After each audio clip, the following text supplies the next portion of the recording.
As I support a weeping Rin, we make our way toward a gazebo on the outskirts of the park. There aren't a lot of people around here. I'll just wait for Rin to calm down.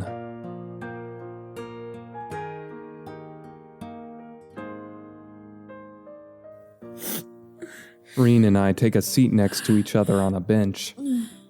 I embrace Rin's slender body to shield her from the falling snow. Oh, you saw a pathetic side of me. She leans on my shoulder with her eyes closed. The tears just wouldn't stop, huh? I thought I was okay, but I kinda let my guard down. But really, I'm fine now. Rin says, her throat trembling slightly. It's nothing to be ashamed of. I gently stroke Rin's hair. She giggles and presses her nose into my shoulder. What is she, a cat? You're not gonna get mad at me for being all clingy today?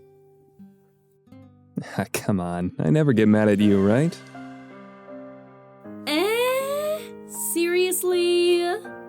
Seriously. Ooh, well that makes me happy if it's true. I said it was, didn't I?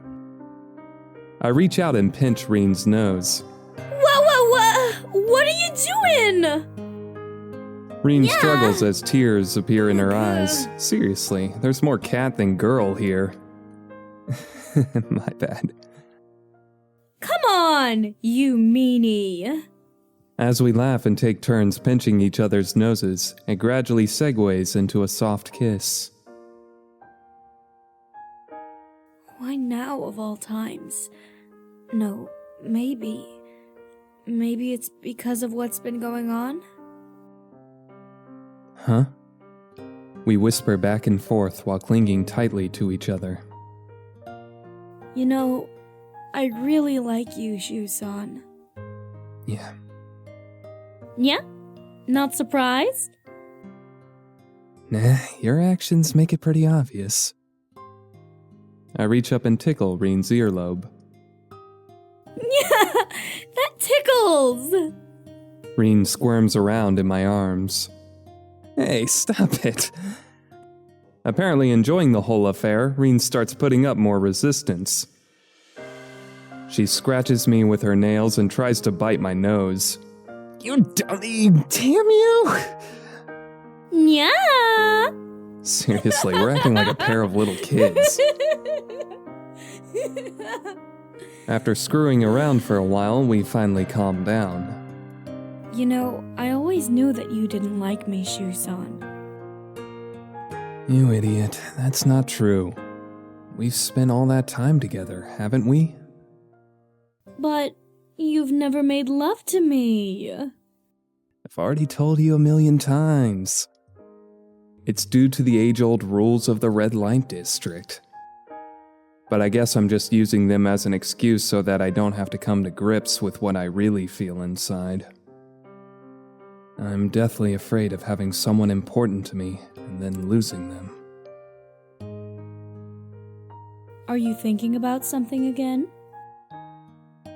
Nah, not really. Rin looks down sadly as I find myself at a loss for words. It'd be nice if we could stay like this forever. You know, just joking around, laughing, wasting time in your room, treating me like a friend, or a little sister, just making me feel special. I realized that I can't have a proper relationship with you because of my job. That's why I like things as they are. Rin squeezes my arm. But then, you know, Otoha-san just suddenly disappeared and all, and... Rin. Shu-san, are you really against it? I can't half-ass something like this. I sit there silently, not moving a muscle. I've always chosen a solitary lifestyle. I keep myself safe so I can't get hurt. I retreat inside of my shell. Each and every time this happens, I always choose the same path.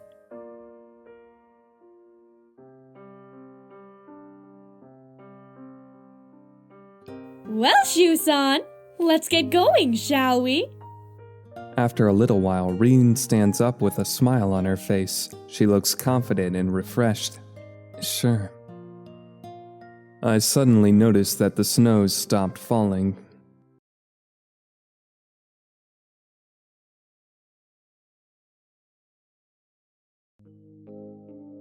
Since Rin is going to be entertaining at the Umadaya tonight, I part ways with her at the entrance to Ueno Park. Shu-san, I'm sorry for dragging you with me today. I was kinda scared to come all by myself. She flashes me an embarrassed smile. And just like that, she's back to her normal self. Nah, it's fine. Don't worry about it. It's no big deal, but that aside... I'll walk you over there. The Umadaya, right? Oh no, there's no need for that. It's super close anyway. Are you sure? It's more than I deserve. You already cheered me up plenty today. Rin giggles softly. See you tomorrow, Shu-san. She waves her hand at me in farewell. Rin has a smile on her face the whole time as we say our goodbyes. Rin, I think I might have hurt her deeply with my half-hearted attitude. I absent-mindedly look on as Rin's figure melts away in the distance. She slips through the swelling crowd, her figure getting tinier and farther away until she disappears. That's the final image of Rin I have burned into my mind. There's the usual throng of people going about their business noisily in front of Ueno Station. Different sorts of folks pass by in front of my eyes. Students, workers from rural areas, office workers, street urchins. I also catch sight of the child wearing strange-looking clothing I saw a few days ago downtown. There's a group of people gathered by the side of the road whispering to each other. The shadowy-looking cadre gives off a sinister vibe. I avert my eyes and pull out my pocket watch. I'm supposed to meet with Kazuna at noon. There's still some time to kill before then.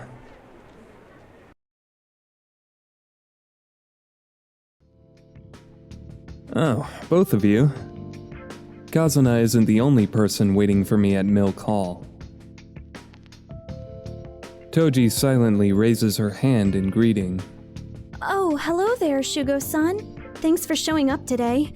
I really appreciate all the work you've done. Strangely enough, Kazuna seems rather subdued today. I happened to run into her while I was eating. I'll move to a different seat if I'm getting in your way. I'm glad you're here.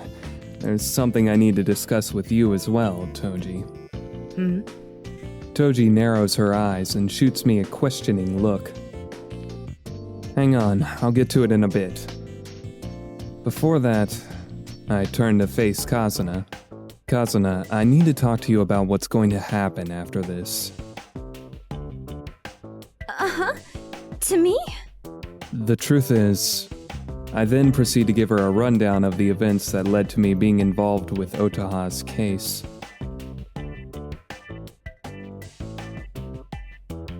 And that's the gist of it. A girl working at the Yukishiro was murdered, and I've been requested to help find her killer.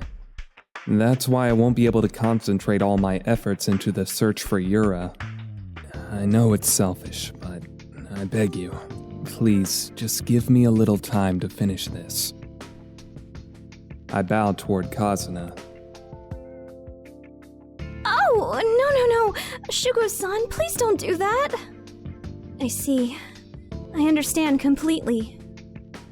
I'm worried about my sister, but considering your circumstances, putting the search on hold is inevitable.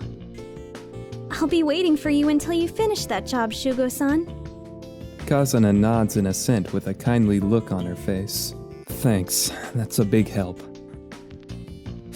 I'm glad she understands. Since it's Kazuna we're talking about here, there was a possibility she might have blurted out that she'd continue the search on her own. But in exchange, I have one more thing I'd like to ask of you, Shugo-san. Huh? What is it? She leans forward with a serious glint in her eyes. I have a bad feeling about this. I know I'm not really all that dependable, but despite that, I'd like you to consider this. Please, let me assist you, Shugo-san. Yeah, I knew something like that was coming. Kazuna, to be perfectly honest, you're putting me on the spot here. I have no idea how long this investigation will last, and I can't guarantee that it won't be dangerous either. Considering the circumstances, I can't just have you tagging along with me. But you helped me out, Shugo-san. Well, of course I did. It's my job. But... Toji's calm voice suddenly cuts into our conversation. It'll be fine, Shugo. If Kazuna's with you, you'll probably refrain from being reckless. It's perfect. She'll keep you in line. What the hell? Don't just go running your mouth off. Toji ignores my protest and continues. Kazuna, the moment this guy goes off to do something by himself, you come tell me right away. This guy has a bad habit of being really secretive. I know that this is a difficult mission, but I'm counting on you. Such an important role? Understood. I'm fired up. I will try my very best to report every minute detail of Shugo-san's actions to you, Toji-san. Sure. Toji lets out a giggle after seeing Kazuna all psyched up. Damn it all. She looks like she's secretly enjoying this.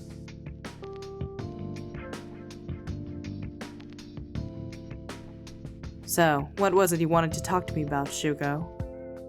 Toji fires a question my way, indifferent to my inner thoughts. About that. How goes it with the stuff I asked you to look into yesterday? Any progress? You're too hasty. There's no way things will proceed that quickly. Toji sounds somewhat taken aback. I've got some stuff on my end to take care of too. Hold on a bit longer. I guess you're right. Oh well. Toji's the only one I can depend on for information from the police. I'll just be patient and wait it out.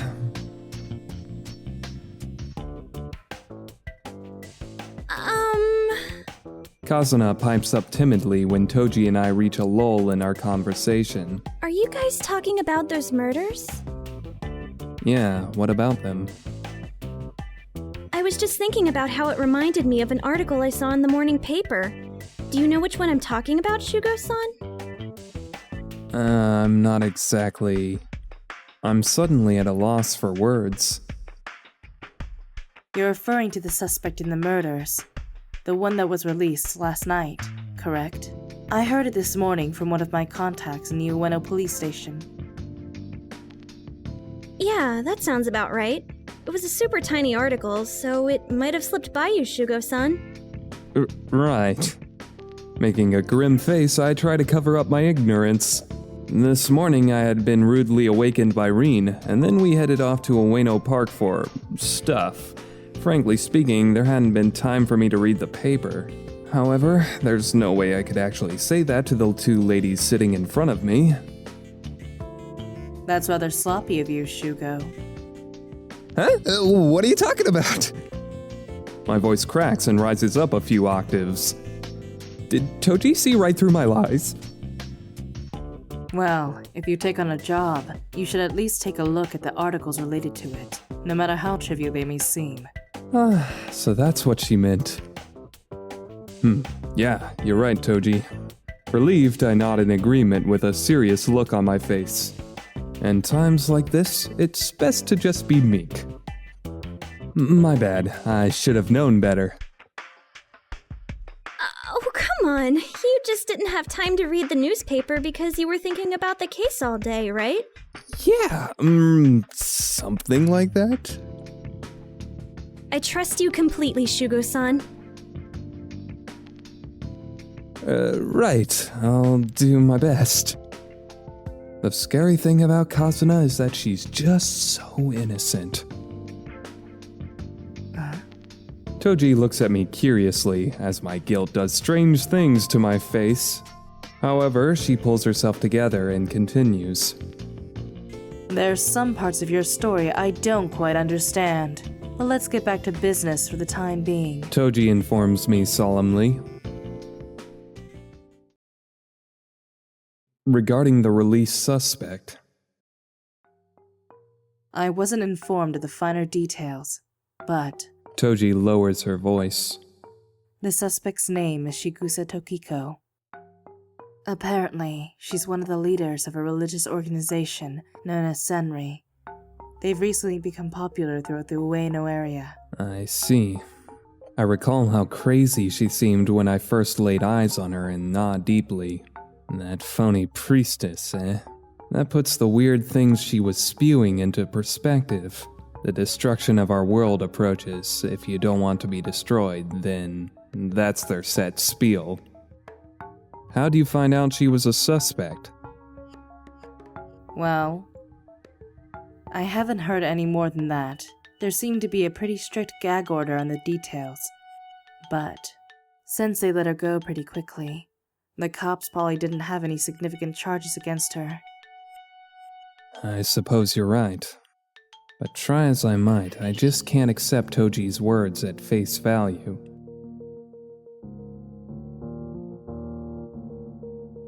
The woman I first saw in the slums, her name is Shigusa Tokiko.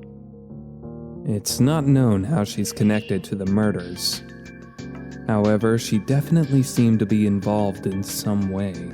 Even though her charges were dropped and she was set free, is she really unrelated to the murders? I may need to investigate her in further detail.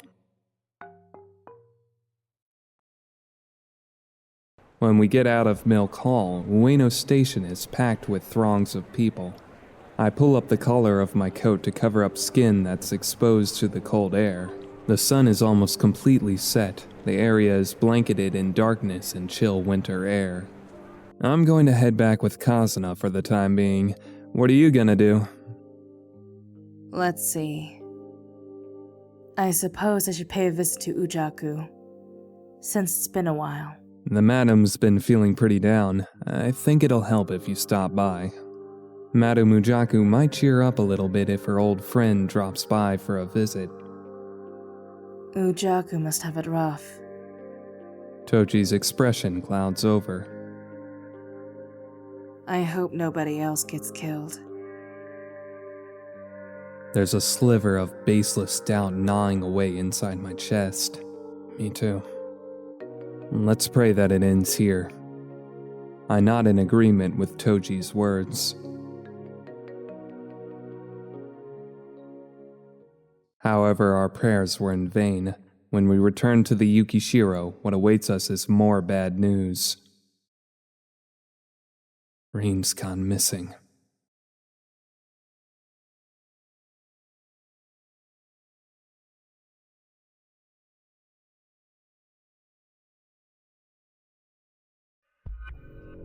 Huh? She wakes up in an unfamiliar room. Where? The light from the lamps hung on the wall is quite faint, so the room is rather dim. The moment she regains consciousness, she becomes aware of a rotten, sour stench penetrating her nostrils. An intense wave of nausea roils up from the bottom of her stomach. Tearful, she gags at the stench, frantically pressing the sleeve of her kimono against her nose. There must be something rotten nearby. But the room is so dark that it's hard to make out where or what it is. Why am I? She was called back to Ueno when she was over in Fukugawa getting ready for work. That's the last thing she can remember. She's wearing the kimono she had on when she left the Umadaya. There are no marks on her body. She hasn't been tied up or bound.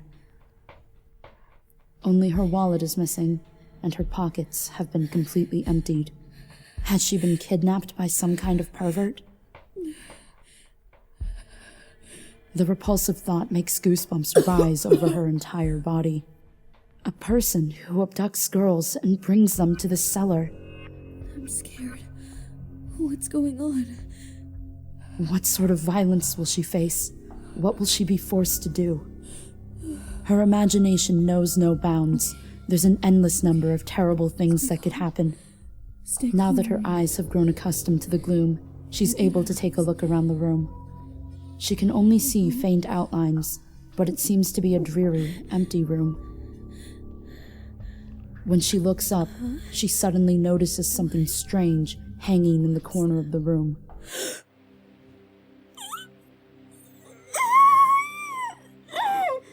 It's the corpse of a girl, suspended by chains. She's strung up from the ceiling like an animal in a slaughterhouse, almost as though she's waiting her turn to be butchered. That's when it hits her. She's in the grasp of the psychotic murderer who chops up women, the very person all of Ueno is making a fuss about. Can this really be happening? Was she really kidnapped by the infamous Ueno serial killer? She can't stop trembling. Rin hugs herself tightly, and at that moment, there's the soft click of a door being unlocked. Somebody's trying to enter the room. There's no doubt in her mind that that somebody is the person who imprisoned her here. The culprit behind those bizarre serial killings? A chill of fear runs up her spine. Rin's teeth are chattering violently. Her body's so weak that she can barely stand. Tears start pouring out of her eyes, now as wide as saucers. Am I going to be killed? Save me. And then...